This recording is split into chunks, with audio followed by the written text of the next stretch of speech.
नमस्कार साथियों, आज हम रीट की तैयारी किस प्रकार की जाए कि हमारे पास 26 सितंबर है, टाइम बहुत कम है, तो वो कौन से एस्पेक्ट होने चाहिए, वह कौन सी बेहतरीन रणनीति होनी चाहिए कि हम कम समय में हमारा सिलेक्शन हो जाए। सबसे पहले तो मैं आपको ये कहना चाहूँगी कि जो आपके पास समय कम है उसको ध्यान में रखते हुए आप एकाग्रचित हुए, ध्यान वगैरह मेडिटेशन करें, अपने कॉन्फिडेंस को मजबूत रखें। और उसके बाद अपन सिलेबस पे बात कर रहे हैं कि किस तरह से अपना कम समय है और कम समय में हमारी जो आपने पढ़ा है मैटर वो क्या पढ़ा है, किस तरह से आपने अपनी रणनीति को लेकर अपने तैयारी की है। तो आप खुद अंडरस्टूड हो जाएंगे कि मैं जो बताऊंगी उससे आप अपने आप को साबित कर सकेंगे कि भाई मेरी अच्छी तैयारी है और मेरा सिलेक्शन हो सकता है कि ये एक स्मार्ट क्लास को लेकर। देखिए, आप अपने मन में सबसे पहले तो ये आज ही इसे बना लीजिए कि भाई 16.5 लाख फॉर्म पहुंचे हैं तो वैकेंसी कम है तो हमारा सिलेक्शन नहीं होगा। कई स्थितियां ऐसी होती है कि बच्चे साल भर पढ़ते हैं और उनकी परसेंटेज नहीं बन पाती है। कुछ बच्चे एग्जाम टाइम पे पढ़ते हैं और अपने आप को इतना बेहतरीन प्रिपेयर होकर तैयारी करते हैं कि वो मेरिट भी हासिल करते हैं। वही तरीका मैं आपको बताने जा रही हूँ कि हमारा जो स्मार्ट वर्क है उसको आप फोकस रखें, बहुत अच्छी तरह से डीपली समझें और उसी के अनुसार आप कार्य करें और अपने आप को ये समझें कि मेरी एक सीट पक्की है आज ही से, अभी से। अब तो चलिए अपना बात करते हैं सिलेबस की। देखिए, फर्स्ट लेवल पे मैं बात कर रही हूँ। लेवल फर्स्ट में कोई इशू नहीं है। पहला जो बात करते हैं बाल विकास और शिक्षा शास्त्र यानी चाइल्ड डेवलपमेंट एंड पेडागोजी। इसके आपके 30 क्वेश्चन आएंगे और वो भी 30 अंक के होंगे, तो इसमें कोई इशू नहीं है कि आपको इसको कहाँ से तैयार करना है। आपको इस जो टॉपिक है बाल चाइल्ड डेवलपमेंट एंड पेडागोजी, इसको आप जो सी सेट के जब भी एग्जाम लगे हैं, जब से सी सेट लागू हुआ है, उनके पेपर निकाल लीजिए।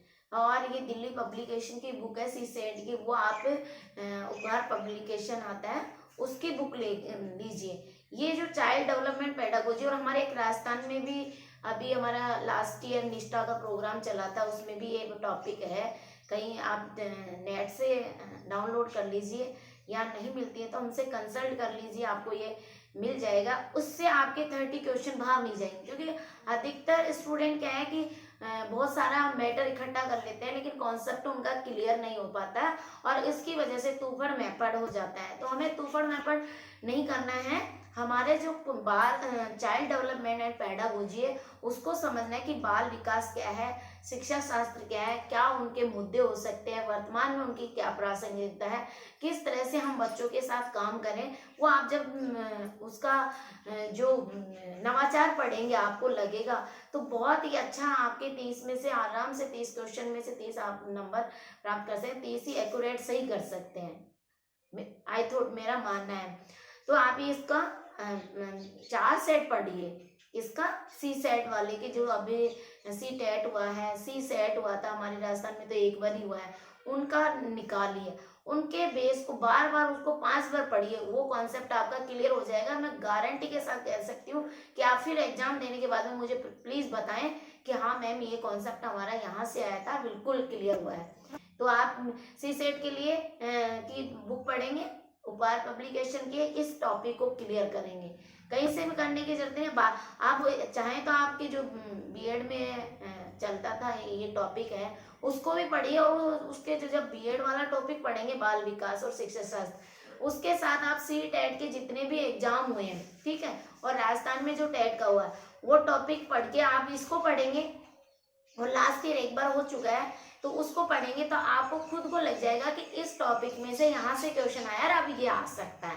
फिर भी आप यदि आपको कंफ्यूजन है तो आप संडे को आकर, किसी भी संडे को आकर आप से मटेरियल हमसे ले सकते हैं और समझ भी सकते हैं। मेरे नंबर है 9828861404।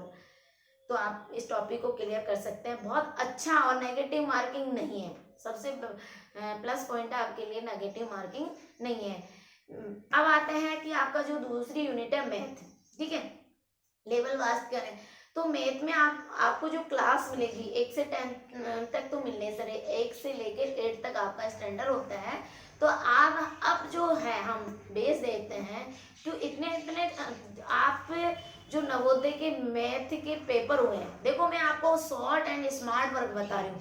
नवोदय के पेपर 5 साल के आप पेपर किसी की बुक मिल जाए तो ठीक है, नहीं आप नेट से पीडीएफ बना के निकलवा के उसको कीजिए। इतने मतलब आप खुद लगेंगे कि आपको लगेगा कि यार हमको कुछ भी नहीं आता, क्योंकि छोटे बच्चों से एक 5th क्लास के बच्चे का जो नवोदय का पेपर होता है वो अपीयर्ड 6 क्लास में के लिए होता है, तो वो आप सवाल करेंगे तो खुद आपका कॉन्फिडेंस आएगा। इसी तरह के सवाल आते हैं, आप उठा के अपनी बुक में से देखेंगे तो नहीं आता है, उसमें बेसिक सवाल है, बहुत अच्छे एनसीईआरटी के सवाल है। तो आपको कम समय में किक लग सकती है कि यदि आप ये रणनीति अपना लेते हैं तो आप एक बार मेरे कहने से तुरंत ये आप उनको पेपर को सोल्व कर कीजिए, बार बार प्रैक्टिस कीजिए, आपके 30 नंबर यहाँ से बिल्कुल एक्यूरेटली सही जाएंगे। फिर हमारी बात आ जाती है लैंग्वेज की, भाषा। देखो ये भाषा में दो होता है, एक तो आप है ना अंडरस्टूड होते हैं कि भाई आपको हिंदी तो लैंग्वेज लेनी है, और हमेशा बीएड में 2 पेपर होते हैं भी, एक तो आपका खुद कर लेना होता है, एक कोई चुनना होता है। तो आपका भाषा जैसे इंग्लिश में प्रीपोजिशन है, जेंडर है, अपोजिट है ना, एक्टिव है, पैसिव है, डायरेक्ट सेंटेंस किस प्रकार के होते हैं, ये बेसिक जो चीज होती है वो कॉन्सेप्ट आप 6 क्लास की ग्रामर की बुक देख लीजिए, उसको एक बार ढंग से पढ़ लीजिए। आप जो ग्रामर पोर्शन कह रहे हो, मैं थ्योरेटिकल की पोर्शन की बात नहीं कर रही।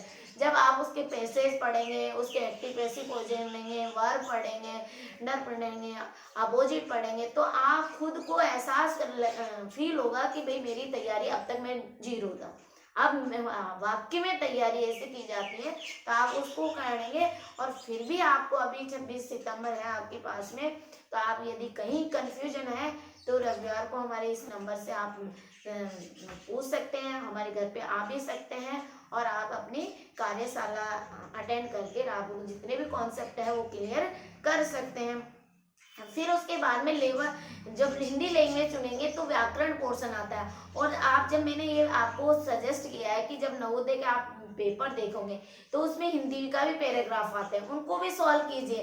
पैराग्राफ यानी गद्यांश को आप प्रश्न पढ़ के आंसर देना, वो भी पूछे जाते हैं। इतने इजी को आप 10-15 पेसेज पढ़ लेते हैं, पैराग्राफ पढ़ लेते हैं, तो व्याकरण में आंसर दे। और छोटी जो संधि है, समास, प्रत्यय है, पर्यायवाची शब्द है, ये आप 6, 7, 8, 9 की राजस्थान माध्यमिक शिक्षा बोर्ड की भी बुकें पढ़ेंगे, बुक्स वगैरह पढ़ेंगे, तो वहां से आपको लगेगा। स्मार्ट वर्क यही कहते हैं कि अपन किस तरह से, जैसे मैंने पीएचडी किया है, ठीक है, तो हमारे एक आर्टिकल होता था, उस पर हमको 10 किताबें रिसर्च करनी पड़ती थी, लेकिन उस 10 किताब में पढ़ने के बाद में कौन से थॉट ने कौन से अच्छी तरह से डिसीजन किया उसको लिखना होता था, उसको वहां से जोड़ना होता था, ये वहां से इतना ऐसे लिया है, पेज नंबर लिखा है, सारा रेफरेंस अंदर वगैरह देने पड़ते थे। तो वो तो मैं नहीं बता आपको डीपली तो नहीं देना जा रही, लेकिन इतना जरूर कहूंगी कि इस तरह से आप रणनीति बनाते हैं, इस तरह से आप कॉन्सेप्ट क्लियर करते हैं, तो वहाँ पेपर में आप इधर उधर देखने मन, इतने कॉन्फिडेंटली आप पेपर दोगे, आपको अच्छा लगेगा।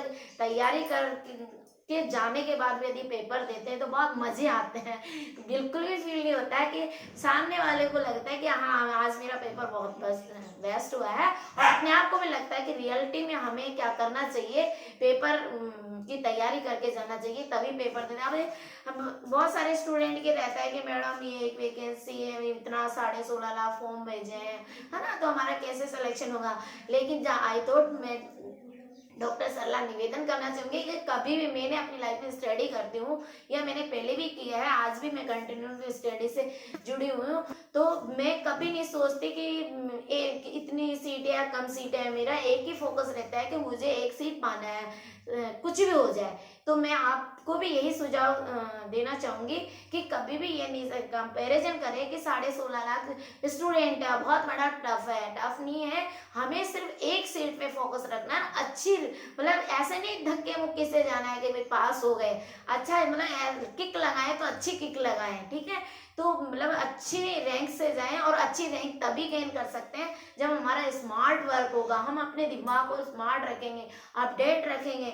तो इस तरह से फिर आप हिंदी व्याकरण को कर सकते हैं। हम आपको संधि समास ये एक दिन में समझाते हैं सकते हैं, क्योंकि हमने ट्रिक्स बना रखी है ना। तो इस तरह से आप संधि को पढ़ेंगे तो संधि आपको 1 घंटे में मैं संधि क्लियर करवा सकती हूँ, इतना कॉन्फिडेंटली कह सकती हूँ, क्योंकि संधि बहुत लोगों को नहीं पता किस तरह से। लेकिन हम वर्ण पे बात करेंगे, जब वर्ण और वर्णों का परस्पर मेल होगा, और जब मेल से जो विकार होगा तो वो संधि होती है। फिर वर्णों को हम किस तरह से वो कर सकते हैं, जैसे मैं आपने दीर्घ संधि की बात करें कि जब समान स्वर मिलेंगे, समान स्वर का मतलब है और ए तो समान हो गए, और वहां दीर्घ होगा, आ धन आ तो भी दीर्घ होगा, ई धन ई समान स्वर है तो भी बड़ी ई हो जाएगा, ओ धन ओ बढ़ता तो भी बड़ा दो ओ हो जाएगा। तो जब समान स्वर मिलेंगे, आपस में समान स्वर मिलेंगे, तो वहां दीर्घ हो जाएगा और दीर्घ हो जाएगा, तो वो हमारी दीर्घ संधि हो जाएगी। गुण संधि में भी हम इस तरह से हमने ट्रिक्स बना रखी है कि भाई एक होगा मात्रा होगी तो गुण संधि होगी, है ना। तो बहुत सारे ट्रिक्स से आपको बहुत अच्छी तरह से बता सकते हैं कि एक दिन की कार्यशाला में। और कई स्टूडेंट मैं निवेदन करना चाहूंगी, कई स्टूडेंट क्या सोचते हैं कि फ्री ऑफ कोर्स है, कुछ नहीं है, यानी फ्री का माल है। लेकिन उन दिमाग यदि ऐसे स्टूडेंट ऐसी सोच रखते हैं तो मेरी नजरों में वो जीरो है, क्योंकि कभी भी आप किसी का फ्री का मतलब ये न समझे कि वहाँ फ्री है। उनका जो स्मार्ट वर्क होता है, मैंने खुद ने जब मैं स्टूडेंट थी तो मैं हमेशा कहीं पे पढ़ती थी तो फ्री ऑफ कोर्स में वहाँ ज़्यादा जाती थी, क्योंकि मेरा हमेशा पॉजिटिव थॉट रहता था। वहाँ का मतलब है कि वहाँ कोई या तो उनका कोई टारगेट है कि वो कोई मिशन चला रहे हैं, या कुछ मतलब अपने आप को साबित करना चाह रहे हैं कि हमारे अंदर है, तो हम सेवा भाव निस्वार्थ भाव से सेवा दें और अच्छा वर्क करें, ये था। और रियलिटी में मैंने जो हाँ कार्यशाला में फ्री होकर तो इतना बेहतरीन ज्ञान मिलता है जिसकी मैं कल्पना भी नहीं कर सकती। आई थॉट मैंने जो ज्ञान प्राप्त किया है तो मैं कभी फ्री वाली बात नहीं समझती। जहाँ मुझे लगता था फ्री, वहाँ मैं बिल्कुल पूरी निष्ठा भाव से जाती थी, बहुत कुछ अच्छा लेके आती थी। तो ये कभी ना सोचे, इस सोच को बिल्कुल अपने माइंड से निकाल दीजिए, क्योंकि हमारे हिंदुस्तान में जब हमें आज़ादी मिली है तो बहुत लोगों का फ्री था। उनका जो फ्री का मतलब था, उनकी जो सेवा भावना थी, उनका समर्पण था, उनका त्याग था, वो हमारे लिए अमूल्य था, उसकी हम वो तुलना नहीं कर सकते हैं। तो इसलिए प्लीज आप इस चीज को कभी भी नेग्लेक्ट नहीं कीजिए। जहाँ फ्री है तो फ्री होगा, ऐसा कुछ नहीं है। वहाँ कोई अपना उद्देश्य लेकर चल रहे हैं, जैसे मैं अपने उद्देश्य को लेकर चल रही हूँ कि मेरे को बाबा साहब का जो मेरे पे मतलब मैं बाबा साहब के एहसान को कभी लाइफ में भुला नहीं पाऊंगी, क्योंकि बाबा साहब ने एक इतने से उस समाज में उस जमाने में इतना बड़ा स्ट्रगल किया। मैं ऐसे नहीं कि भाई मैं एससी की बिलोंग, डॉक्टर सरला बेहरा हूँ तो मैं एससी की बिलोंग करती हूँ तो बाबा साहब को, मैं स्वामी विवेकानंद को भी पढ़ना चाहती हूँ, मैं महात्मा गांधी को भी फॉलो करती हूँ। लेकिन जब मैं एजुकेशन की बात करती हूँ तो उनकी जो एक कमेंट्स था कि शिक्षा शेरनी का दूध है, जितना पियोगे उतना दहाड़ोगे, वो मुझे मतलब मेरे दिल और दिमाग में फिट बैठ गया। और मैंने जिस दिन ठान लिया कि मैं यदि पढ़ रही हूँ, मैं पीएचडी कर रही हूँ तो मेरे साथ 10 पीएचडी करें। मेरा यही थॉट रही कि भाई मैं आरएस बनना चाहती हूँ तो मेरे साथ 10 आरएस बने। मैं जो भी पढ़ती हूँ तो बच्चों को फ्री ऑफ कोर्स देती हूँ। मेरा कोई ये स्वार्थ नहीं है, मैं गवर्नमेंट पार्ट्स हूँ, तो गवर्नमेंट का पार्ट्स होने के नाते कभी भी मेरी जो ये है किसी की या किसी थॉट को नीचा गिराना या किसी को हीन भावना, मैं सबके छोटे से लेकर बड़े का सम्मान करती हूँ। और मेरी एक ही भावना रहती है कि जब हमें सरकार के साथ हम बहुत कभी ये नहीं सोचती कौन क्या कर रहा है, लेकिन मैं अपने आप को ये साबित करना चाहती हूँ कि मैं अपने आप में अच्छा काम करूँ। मुझे किसी से कोई कंपैरिजन नहीं करना, मुझे अच्छा करना है, बेहतरीन करना है, और ना किसी की मैं ये भी नहीं सुनना चाहती कि मेरी कोई प्रशंसा करे, अप्रिसिएट हूँ ना, या मुझे कोई पुरस्कार मिले। क्योंकि मैंने बाबा साहब की जो जीवनी को पढ़ा रियलिटी में, तो हमें करना चाहिए, क्योंकि उन्होंने इतनी सारी डिग्रियां ली है और रियलिटी में काम किया है। तो मैंने उनसे, और फिर नेचुरली था कि मेरा जो पॉइंट था टाइटल था पीएचडी का, दलित राजनीतिक चेतना बौद्ध धर्म राजस्थान के संदर्भ में अध्ययन।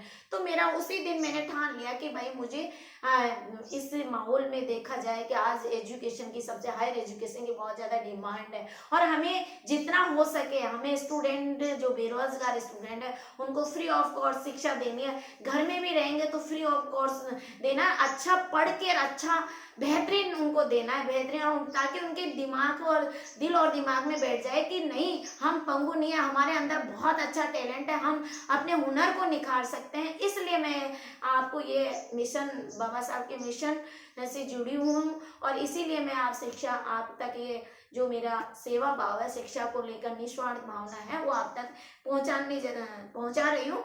तो आप प्लीज इसको फॉलो करें, टिप्पणी करें, किसी भी तरह के सब्सक्राइब करें, खूब टिप्पणी करें, ताकि हमारे अंदर जो कमियां हैं, एक टीचर हूँ, गुरु होने के नाते मैं भी चाहूंगी कि मेरी कमियां आपके सामने, अभी तो आप मुझे बताएंगे तो अच्छा लगेगा और मेरी कमी आप बताएंगे तो मैं उसमें सुधार करूंगी और मुझे तब बुरा लगेगा कि कहीं और जगह प्रसार हो। तो मैं तो स्टूडेंट को भी यही कहना चाहूंगी कि अपनी कमियां को दबाए नहीं, शिक्षा तो आप में निखार लाती है, आपके सारे रास्ते खोल देती है, कहीं पे भी आपको अटकने नहीं देगी, किसी की प्रधानमंत्री, मुख्यमंत्री, किसी की अप्रोच की जरूरत नहीं है, क्योंकि शिक्षा आपके अंदर टैलेंट को निखारती है।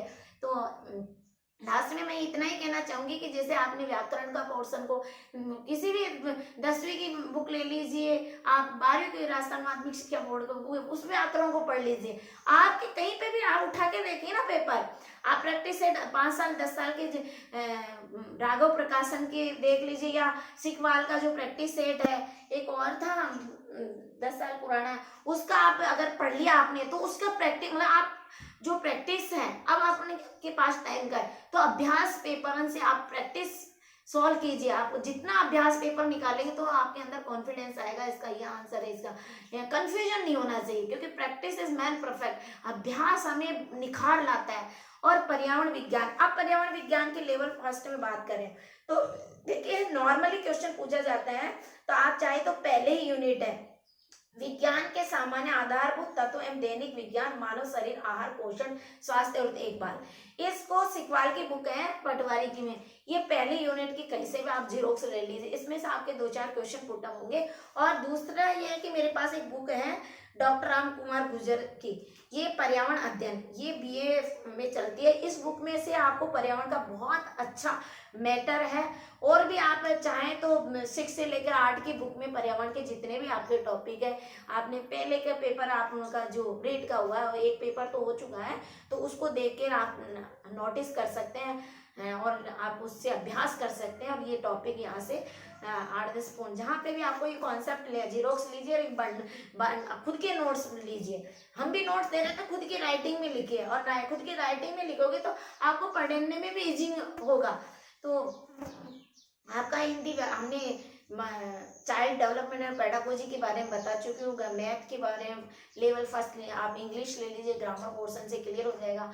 लेवल सेकंड में हिंदी आपका लिया होगा, जो भी मतलब आपने लिया है, तो व्याकरण पोर्शन आता है उसको क्लियर करिए। पर्यावरण का मैंने दोनों बुक बता दी, और भी अगर आप 6 से 8वीं तक की बुक निकाल लेते हैं, आप जो भी साइंस वगैरह की बुक है छोटे छोटे, उसमें है ना बहुत सारे, जैसे ये टॉपिक है आधारभूत तत्व, दैनिक विज्ञान, मानव शरीर और आहार, पोषण, इनके बारे में बहुत अच्छे डायग्राम से समझा रखा है। या फिर आप 6 क्लास के एनसीईआरटी, 7वीं 8वीं के एनसीईआरटी को पढ़ लीजिए, उनसे आपका बिल्कुल इतना अच्छा, मतलब आप ये 26 सितंबर से पहले अपने आप का ये बहुत बेहतरीन स्मार्ट वर्क होगा, और इससे आपका बिल्कुल किक लगेगी और अच्छे रैंक से जाएंगे। अब मैं लेवल सेकंड की बात कर रही हूँ।